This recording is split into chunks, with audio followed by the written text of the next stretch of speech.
a high-end makeup tutorial that you guys were requesting like crazy when I shared my drugstore version. So we're gonna do that today.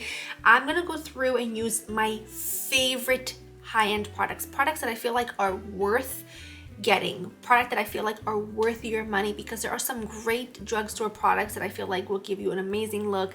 But if I'm going to spend money on high end, it has to be worth it. In my opinion, these products are more than worth it. I reach for them daily. You guys know I love a makeup look. I love playing around with makeup. So if they're in my collection, it's for a good reason. So I hope that you enjoy it. Let me know your thoughts and let's roll into it. Okay, we're gonna just sort of roll into it. I'm hoping that I am close enough. I'm looking into my viewfinder. I think this is as close as we're gonna get. I can't get any closer. If I could, I would. I have my mirror right here. Hopefully that doesn't get in your view. But we are pretty barefaced, as you can see.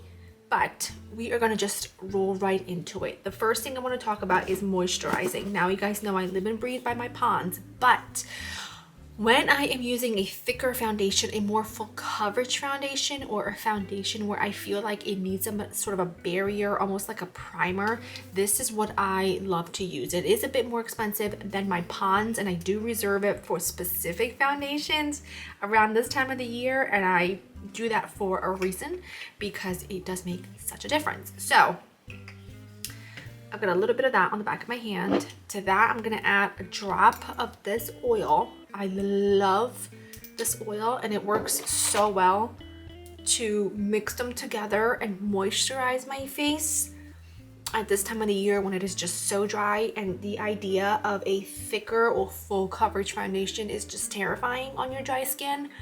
These two together really help prep the skin. I already have my skincare on. It's been marinating into my skin. I'm freshly washed. In fact, by the time this video is over, hopefully when you see the intro, I will have done my hair. I'm gonna go in with this balm for under my eyes. And I always wanna make the disclaimer that I am filming this obviously without any filters on. I am using my Sony camera. I am in my window. There is no filter on my camera. It is as accurate as I can possibly get. You can see I have got really dark circles. I have a little bit of discoloration, but nothing major. I do take such pride in taking care of my skin. It definitely, like in my mid-30s, the priority really shifted for me between focusing on makeup versus focusing on skincare. Those two definitely flipped, because your skin does change as you get older, and you have to tailor your needs to what your skin is like. And for me right now, my skin is aging, and it's not aging in a bad way, but it is. It's drying. Things are sort of starting to fall in different areas, and I just want to make sure that anything that I do complements my skin and complements this phase of life, rather than, like, I can't bake. I know a lot of people love baking. I know a lot of people love layering things on, leaving powder under their eyes and doing the rest of their face. I can't do that because I have dry skin, and if I do that and you come close to me, it will literally look like dry, wrinkled, like a wet rag that you've like wrung out and you try to pull it back out. It's all wrinkly. That's what it'll look like. I'm gonna do my brows. My brows are still gonna be affordable, and they're still gonna be drugstore, because I simply don't love any other product like these two together for my brows. They give me like a perfect full brow, and I love it so much. So I just use this to carve it out and to fill in any gaps. Brush it through a bit.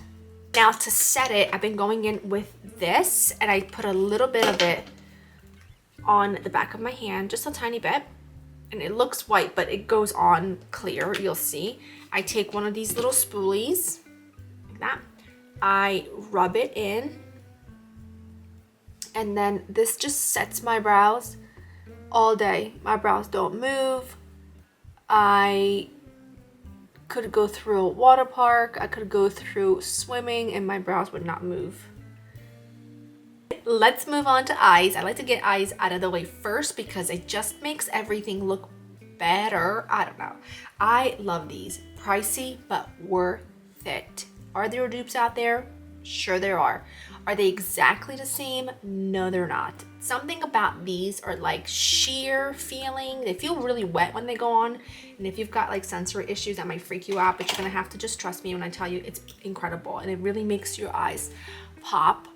It's a gorgeous base. This is like a taupey color and it is just stunning. I like to take a brush like this and just sort of pat it in place. You can totally wear these by themselves because they do dry down. But I also, which I have done, I have a couple of these. This shade is, oh, it doesn't say. Right? I'll put everything down in the description with all the exact shades, of course. What I do typically is I go through my, like, all of my orders, and I usually get the exact same thing and I will copy and paste it. That's how I know exactly that I'm linking the right one. And I like to do my eyes first because you see, like, I'm a mess. I'm a mess. I take a fluffy brush once they dry down a bit and I just fluff that into my crease and buff out any rough edges. For eyeshadows, I'm just gonna go in with my favorite palette. This has to be my most worn palette, my most loved palette. I have two of them. You can see that it is like really, really loved. It's the original Persona palette and it is amazing. I love honestly, you can tell it's very well loved. I love every color in here, but particularly these 4 shades here complement my eyes so beautifully. This color up here is gorgeous in the crease, or even if you want to do a dark smoky eye. What I'm going to do is I'm going to mix together these two, which is what I tend to do a lot. And I am going to, I'm trying to think of which brush to grab. I'm just going to grab one of these. I'm just going to literally mix. I'm going to pat once into each one. And it's just my favorite because it's not too bronzy, it's not too taupey. The combo matches this liquid shadow perfectly, and it's just, look at how beautiful. Like, you can see it reflects the light. It's just beautiful. They're just beautiful. They don't have a ton of fallout. They're just definitely best palette category. My most used, most worn palette for sure. To have that down, I'm gonna go in with this matte brown lightly on a crease brush and just buff out any edges so that there's no even lines. You know what I mean? You want to keep it as seamless as you can.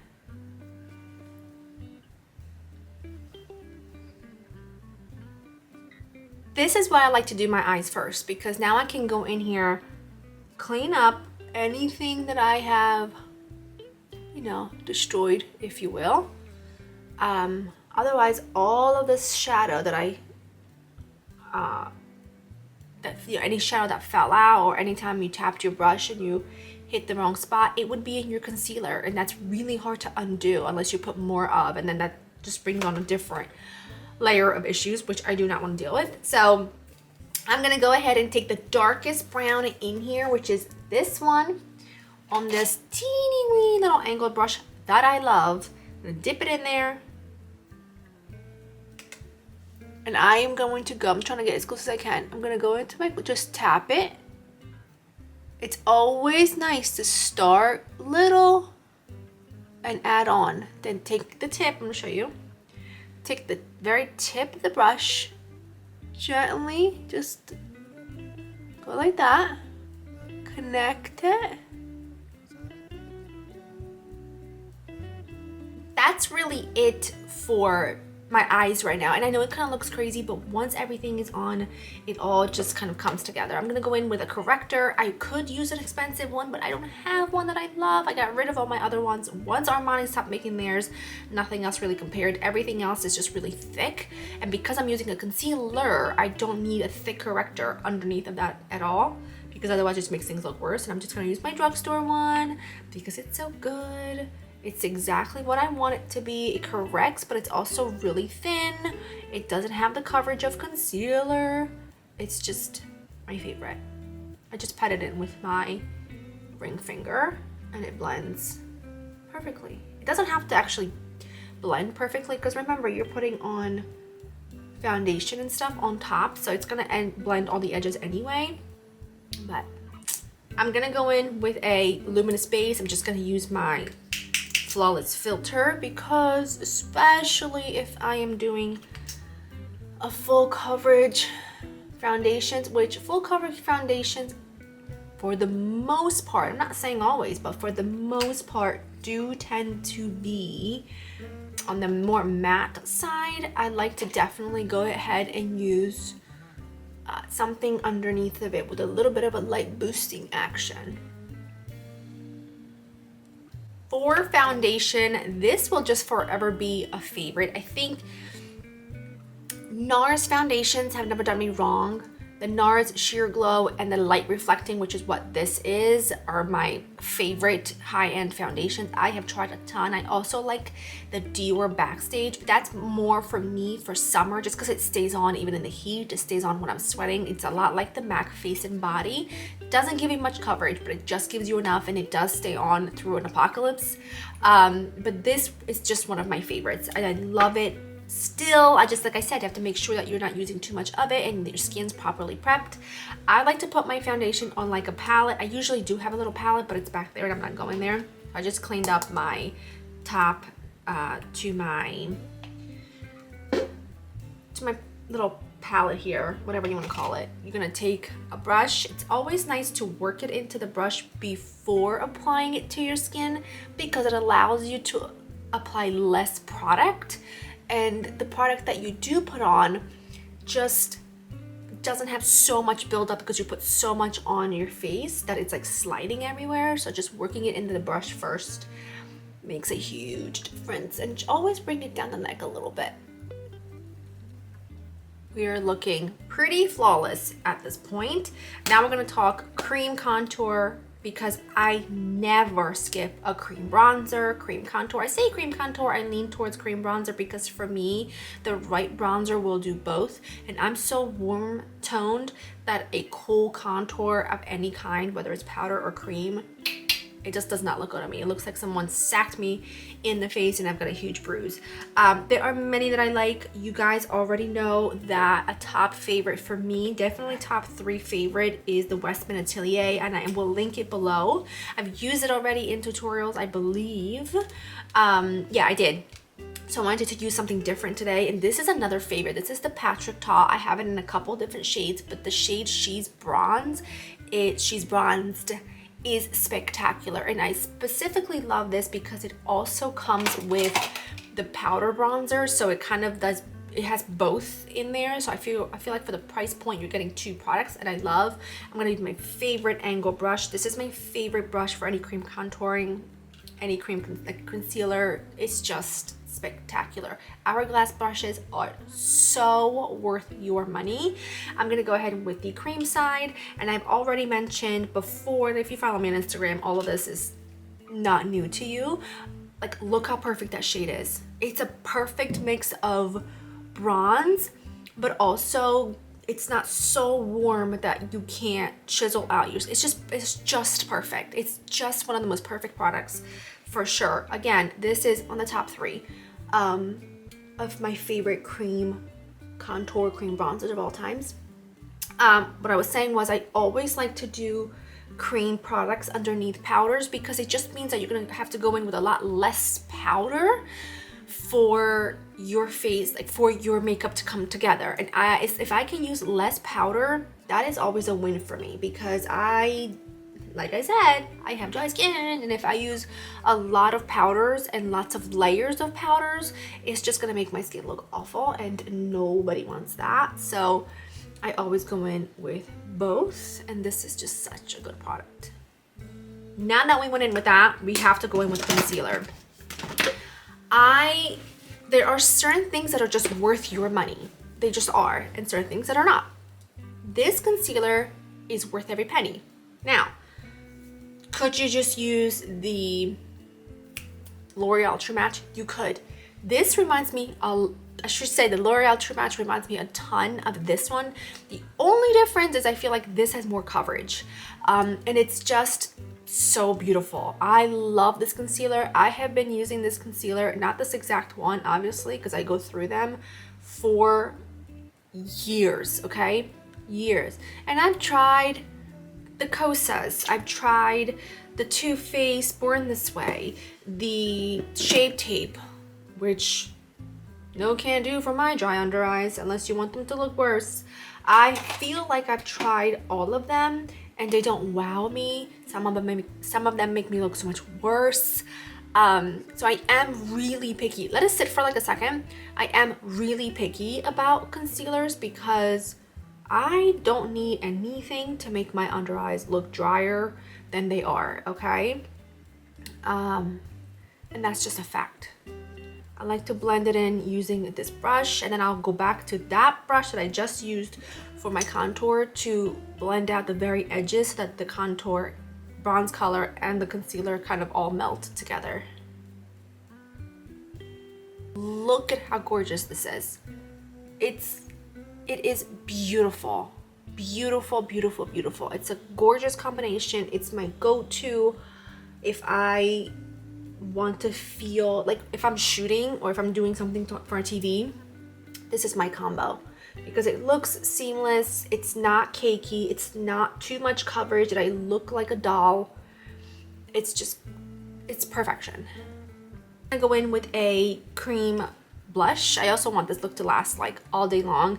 These are one of my favorites, the Merit cream blushes, but with any single thing that I do in terms of creams, I always like to apply them with a brush. If I put this straight on, it's gonna lift what's underneath. So I put it on a brush, that, and I apply them to the skin. And I will layer powder like blush on top of it. It just makes that blush last so much longer. And honestly, you don't have to. You don't have to. Look at that gorgeous glow. Like I told you, there's no filter, there's no nothing on this. Gorgeous glow, beautiful colors. Perfect. We applied all the creams, all the liquids. It's time to set. And I do have some favorites that I'm going to show you, some favorite products that I think are really hard to beat at the drugstore anyway. These two powders being two of them, the Charlotte Tilbury Airbrushed. This is the one for under my eyes. This is the Airbrush Brightening, and it's beautiful. I have gone through many of these since it came out. I'm going to use the tapered side of this brush. Don't add too much, but it's kind of, in a way, kind of hard to add too much of this. It doesn't like poof up all over the place, and I love that. So it's not an easy product to overdo, and that's always a plus for me. I love this one if you want additional coverage. It's just her regular airbrush finish. This is in the shade medium. Which is pretty perfect. So say you want some additional coverage, you pop this on and it is beautiful. Absolutely such a beauty. You have to be a little bit careful because this is not the kind of powder you want to retouch up with all day long because you're going to build on to that powder. And that's just not a vibe, but it's a top favorite. If you want to just set your foundation and you just need a loose powder, this Ilia one is very hard to beat because it is so finely milled. Looks like this.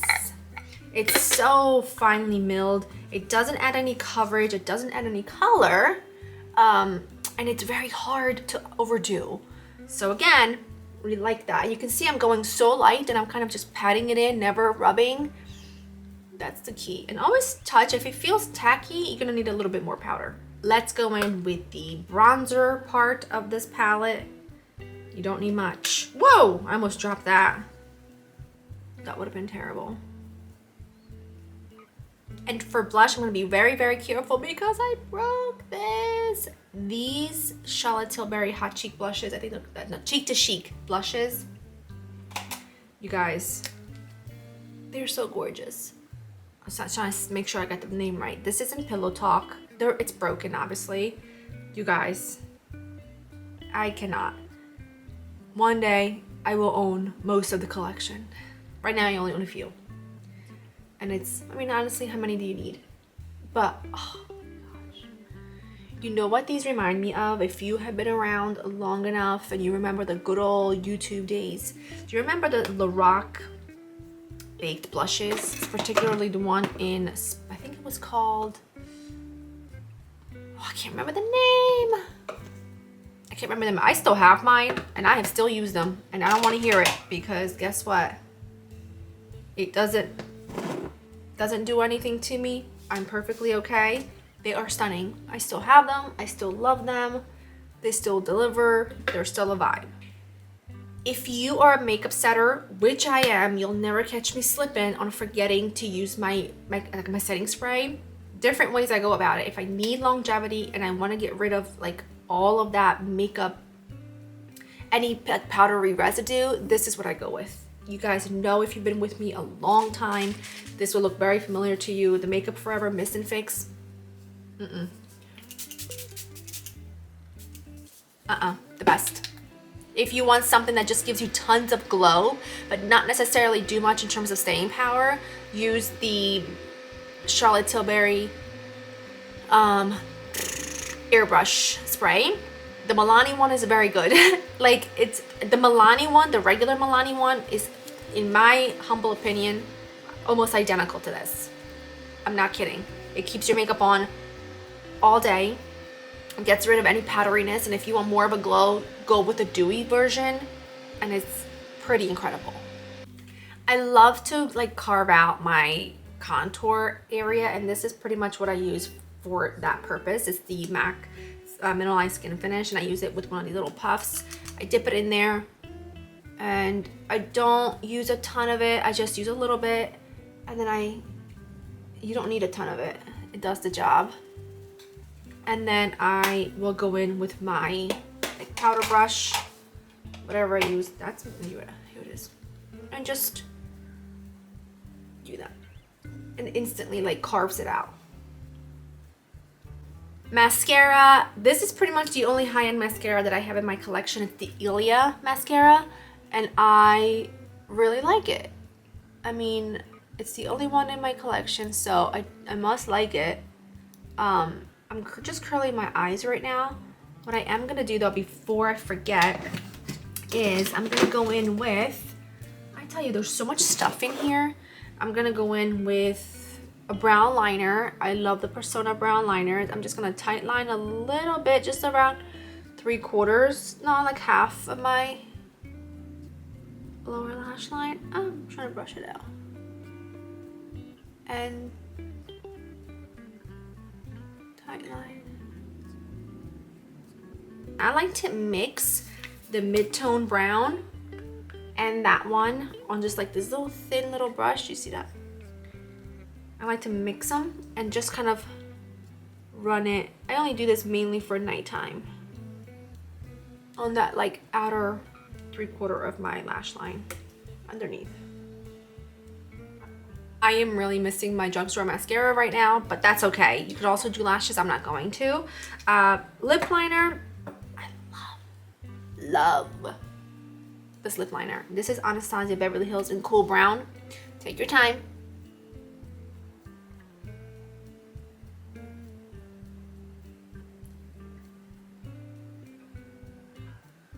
Always fill in your corners by taking your lip liner, just turning it sideways. Lipstick. Top 3 favorite lipsticks of all time. Kim KW. It is my perfect nude. My perfect like pinky nude, you know? Not a brown nude, but a pinky nude. And it is such a favorite. I love a lip liner. Look at, if you don't, blend yours in, but I love mine. For a lip gloss, if you want to top it with a gloss, which, you know, sometimes I feel a little bit glossy and sometimes I don't. Have you tried the Lawless lip glosses? I think these are the plumping, smoothing, and nourishing glosses. They're stunning. And this color in particular, Annie, yeah. was made for this combo. Oh, it's just a must-have. Let me go do my hair, put my earrings in, and then we'll conclude. Finished look. My hair is done finally, so I feel human and decent, but I hope that this was helpful. I hope it was fun. I'll have everything linked for you down below. Let me know what you want to see next. Let me know your thoughts, and I will see you in the next one.